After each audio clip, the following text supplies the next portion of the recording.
अब क्या चाहते हो? ध्रुव ने बिल डेस्क पर जाकर कहा। मुझे लगता है कार्तिक ने अभी तक अपना बिल पे नहीं किया है।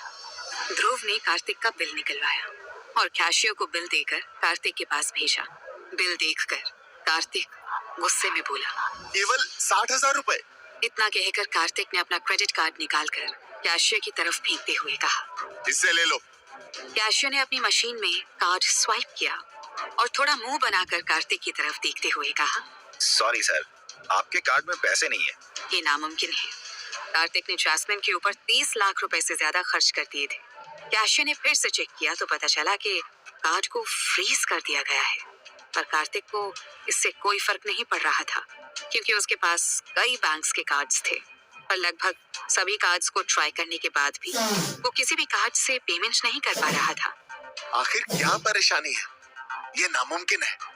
कार्तिक के चेहरे पर बेचारगी और मायूसी छाई हुई थी।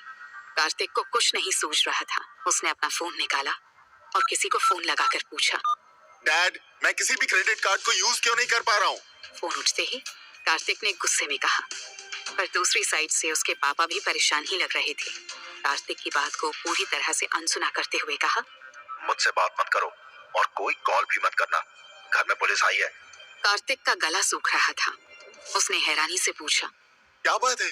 क्या हुआ? और डैडी ने उसकी बात पूरी होने से पहले ही फोन काट दिया था। कार्तिक खुद भी ये बात अच्छे से जानता था कि उसके घर में जो पैसे आ रहे हैं वो ईमानदारी के नहीं है, पर कार्तिक खुद ही हमेशा से लोगों को बताता फिरता था कि उसके पापा के पीछे कितने बड़े बड़े लोगों का हाथ है। अगर ऐसा ना होता तो कार्तिक की फैमिली इतनी जल्दी इतनी बड़ी पोजीशन तक नहीं पहुंच पाती। हालांकि इस समय कार्तिक के पास भी इतना समय नहीं था कि वो अपने पापा के बारे में सोचे। इस समय वो गैलेक्सी बार के बिल डेस्क पर खड़ा था और उसका कोई भी कार्ड काम नहीं कर रहा था, और अगर उसने बिल पे नहीं किया तो वो बार से बाहर नहीं निकल सकता था। कार्तिक ने अपने दोस्तों की तरफ देखकर पूछा, क्या तुम लोग मुझे कुछ पैसे दे सकते हो? मैं कल तक तुम लोगों को दे दूंगा। अभी रुको जरा। कार्तिक अपने दोस्तों से पैसे उधार देकर अभी निकलने ही वाला था कि पीछे से ध्रुव ने आवाज लगाकर उसे फिर से रोक लिया। अब क्या है? ध्रुव ने हंसते हुए कहा, अभी तुमने मेरे सामने एक बोतल तोड़ी है। सही कहें तो बार की सारी बोतलें मैंने खरीद ली थी, पर तुमने उसे तोड़ दिया। क्योंकि तुमने इसे तोड़ा है तो तुम ही इसके पैसे भर दो। अब तक लगभग बार के सभी लोग ही ध्रुव और कार्तिक के पास खड़े होकर ये तमाशा देख रहे थे। कार्तिक गुस्से में बोला, एक सड़ी सी बोतल कितने की होगी? आ जाओ, मैं अभी पे कर देता हूँ। अच्छी बात है।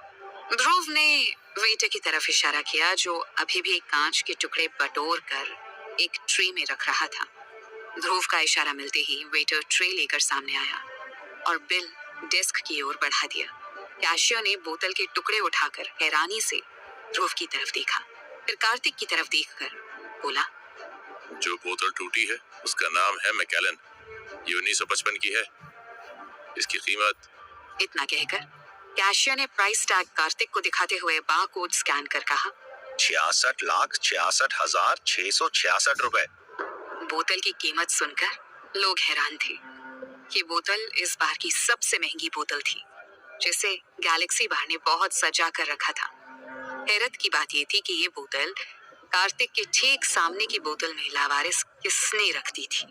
शायद यही कारण था कि कैशियर ने बोतल को देखने के बाद पहले ध्रुव की तरफ देखा, फिर कार्तिक की तरफ। कुछ लोग अभी भी अपने मोबाइल से इस टूटी बोतल की फोटो ले रहे थे। कुछ लोग इस बोतल के बारे में सर्च कर रहे थे जिसमें कार्तिक का एक गुर्गा भी था। उस बोतल के दाम सुनकर कार्तिक के होश उड़ गए थे।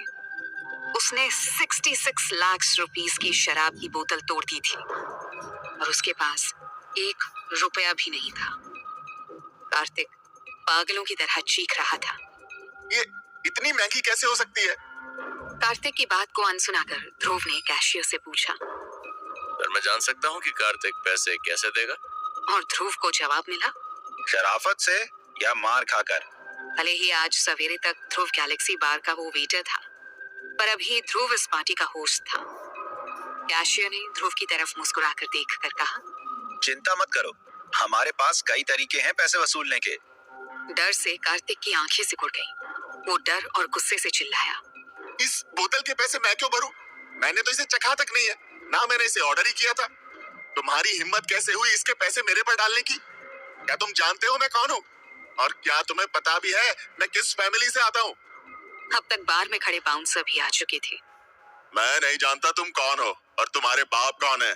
मैं बस इतना जानता हूँ कि अगर तुमने इसके पैसे 2 दिन के अंदर नहीं भरे तो मैं तुम्हारी जिंदगी खराब कर दूंगा। समझ गए? इतना कहते ही बारकीपर ने एक घूंसा सीधे कार्तिक के चेहरे में जड़ दिया। क्या कार्तिक का फैमिली बैकग्राउंड भी काम नहीं आने वाला? क्या पुलिस अपने आप आई है या भेजी गई है? कैसे कर पाएगा कार्तिक इतनी बड़ी पेमेंट?